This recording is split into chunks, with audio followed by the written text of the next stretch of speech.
Peoples party نے قومی assembly کی 54 نشستیں حاصل کر کے بھی وفاقی حکومت کا حصہ بننے سے انکار کیوں کر دیا؟ کیا وجہ ہے کہ پیپلز پارٹی نے مسلم لیگ نون کی جانب سے نامزد وزارت عظمیٰ کے امیدوار کی مکمل حمایت کی یقین دہانی تو کرائی ہے، مگر بلاول بھٹو اس عہدے اور وفاق میں وزارتیں لینے سے ایک قدم پیچھے ہٹ گئے؟ اور آخر نواز شریف نے شہباز شریف ہی کو وزیر اعظم کا امیدوار کیوں نامزد کیا؟ یہ وہ سوالات ہیں جو اس وقت ہر شخص کے ذہن میں ہیں۔ اس میں کوئی شک نہیں کہ الیکشن میں نون لیگ کو جس قدر بھی نشستیں ملی ہیں وہ میاں نواز شریف ہی کی مرہون منت ہیں۔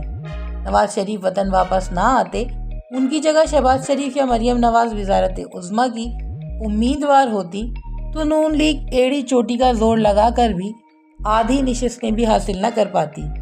یہی وجہ ہے کہ الیکشن میں فتح کی تقریر بھی میاں نواز شریف ہی نے کی، مگر ساتھ ہی یہ کہہ دیا کہ انہوں نے شہباز شریف کو ذمہ داری سونپی ہے کہ وہ سابق اتحادی جماعتوں کے رہنماؤں سے ملاقات کریں۔ شاید کسی سمجھوتے کا امکان اس وقت بھی موجود تھا۔ یہ اس لیے بھی ہے کہ شہباز شریف کو ہی اتحادی جماعتوں سے ملنا تھا، تو نواز شریف MKM کے وفد سے خود کیوں ملے؟ کیا وجہ تھی کہ 54 نشستوں والی پیپلز پارٹی سے ملنے شہباز شریف کو بھیجا اور 17 نشستوں سے والی MKM سے خود ملاقات کر لی؟ یہ الگ بحث ہے کہ عملی طور پر اینٹی اسٹیبلشمنٹ کون کس حد تک ہے اور کون نہیں۔ یہ ضرور واضح ہے کہ پیپلز پارٹی نے نون لیگ کے وزارت عظمیٰ کے امیدوار کو غالباً اسی شرط پر ووٹ دینے کی حامی بھری ہے کہ نواز شریف اس دوڑ میں شامل نہ ہوں، ورنہ بلاول بھٹو نہ صحیح، آصف زرداری تو کم سے کم نواز شریف سے ملاقات کر سکتے تھے۔ چودھری شجاعت کے گھر تمام سابقہ اتحادی رہنماؤں کی میٹنگ میں نواز شریف کی عدم شرکت بھی اس بات کی عکاس تھی کہ پلوں کے نیچے سے بہت پانی بہہ چکا۔ نواز شریف کا اس ملاقات میں بھی شہباز شریف کو بھیجنا بڑے دل گردے کی بات ہے۔ بلا شبہ نون لیگ کے پاس پیپلز پارٹی کے ووٹ مانگنے کے سوا چارہ نہیں، لیکن جذبات سے ہٹ کر دیکھا جائے تو نواز شریف کی جانب سے یہ بڑی قربانی ہے کہ وہ خود پیچھے ہٹ کر ایک بار پھر شہباز شریف کو آگے بڑھا رہے ہیں۔ وہ چاہتے تو الیکشن نامنظور کہہ کر پورا کھیل بگاڑ سکتے تھے۔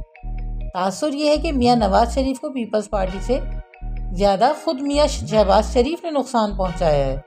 ووٹ کو عزت دو بیانیہ کے جس بھونڈے انداز سے شہباز شریف نے تشریح کی، اس سے انہوں نے اس بیانیہ ہی کو مذاق بنا دیا تھا۔ دور کی کوڑیاں لانے کا نتیجہ یہ نکلا کہ ایک طرف نواز شریف کو PTI نے آڑے ہاتھوں لیا تو دوسری طرف بلاول بھٹو کو بھی نواز شریف کے خلاف مزید کھل کر کھیلنے کا موقع ملا۔ اسی لیے پیپلز پارٹی کے لیے اب میاں نواز شریف ناقابل قبول تھے، کیونکہ بلاول بھٹو کی تمام تر انتخابی مہم صرف ایک شخص کے خلاف تھی، اور وہ تھے مسلم لیگ نون کے قائد میاں نواز شریف۔ بلاول بھٹو نے دسمبر ہی میں کہہ دیا تھا کہ نواز شریف یہ کہنے پر مجبور ہوں گے کہ مجھے کیوں بلایا، اور پھر یہ بھی کہ جس طرح عمران خان کو حکومت سے نکالا گیا تھا اسی طرح نواز شریف کو بھی اقتدار میں نہیں آنے دیں گے۔ اس طرح بلاول بھٹو کے بیانیہ کی جیت ہو گئی۔ جہاں تک مریم نواز کی وزیر اعلیٰ پنجاب نامزد ہونے کا تعلق ہے، یہ بات پہلے ہی طے تھی کہ پنجاب میں حکومت بنی تو وزیر اعلیٰ مریم نواز ہوں گی۔ لکھنے والے اس بارے میں نومبر ہی میں پیش گوئی کر چکے تھے۔ ایک ایسے وقت کہ جب ملک بحرانوں سے دوچار ہو، وزیر اعظم کے عہدے کے لیے مریم نواز کی نامزدگی ناممکن تھی۔ شہباز شریف نے نادان دوست والا کام کیا ہو، مگر میاں نواز شریف کے پاس ان جیسا بات اعتماد شخص اور کوئی نہ تھا۔ شاہد خاقان عباسی جیسی شخصیات کو وزیر اعظم بنانے کا نتیجہ نواز شریف پہلے ہی بھگت چکے ہیں۔ PTI 92 سیٹوں کے ساتھ اس وقت بھی ملک کی سب سے بڑی جماعت ہے۔ یہ الگ بات ہے کہ اپنے زوم میں PTI 150 سے زائد سیٹیں حاصل کرنے کی دعوے دار ہے، اور اسی لیے کسی اتحادی کے ساتھ حکومت بنانے کے بجائے سولو فلائٹ کی کوشش میں ہے۔ PTI کا یہ طرز عمل اس بات کی علامت ہے کہ اس کی قیادت زمینی حقائق سے کچھ سیکھنے کو تیار نہیں۔ اگر عمران خان پیپلز پارٹی کے رہنما آصف زرداری کو چند برس پہلے مفاہمت کی پس پردہ پیشکش کر چکے ہیں تو آج بلاول بھٹو کو ایسی ہی پیشکش کر کے اخلاقی دباؤ کا شکار تو کیا جا سکتا تھا۔ اب ان حالات میں قربانی ایک طرف نواز شریف دے رہے ہیں تو دوسری طرف وزارت عظمیٰ یا وفاق میں وزارتیں نہ لے کر بلاول بھٹو بھی۔